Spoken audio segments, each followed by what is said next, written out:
finally, we'll show you the G3 harness system. So the G3 harness system is, as I mentioned, it's more of a traditional harness system. And so we've got our G3 belt. In this case, we've got it in a 1.75 inch chassis. We have our belay loop assembly, and then we have our G3 leg loop integration webbing. And so these are all going to configure together along with the leg loops. I'll show you guys that in a second.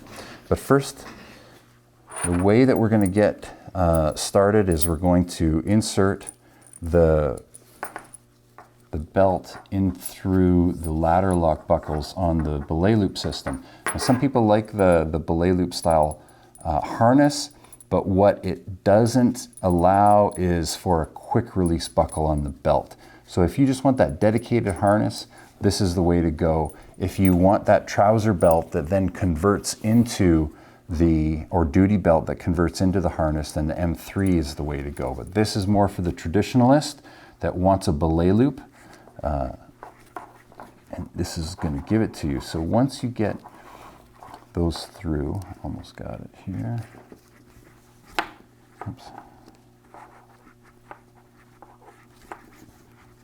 There we go. Okay, so now we have that dual adjustability on the front with our belay loop. So when it's donned, it can be adjusted. And again, those can be stowed in the keepers. And if it's going to stay in there, you could even thread one side all the way through underneath and then just use the adjustability on the other side.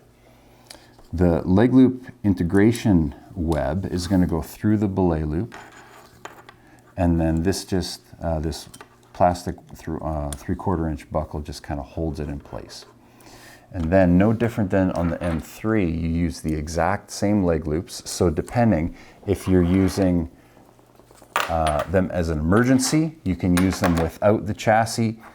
If you're using them as a dedicated harness, you can use them with the chassis leg loop padding system.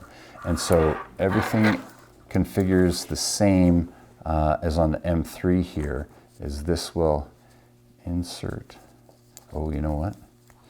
Let's make sure this is the right way, because we want that coming from the inside of the leg and wrapping around. So, and it's going to go that way. Snap that into place, and then just confirm that is the right way.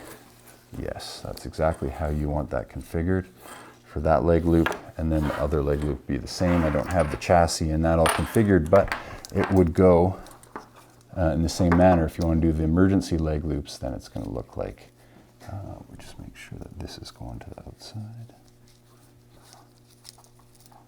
That snaps into place. And there. So this is the emergency leg loop, this is the dedicated leg loop, but that's your G3 belay loop harness system.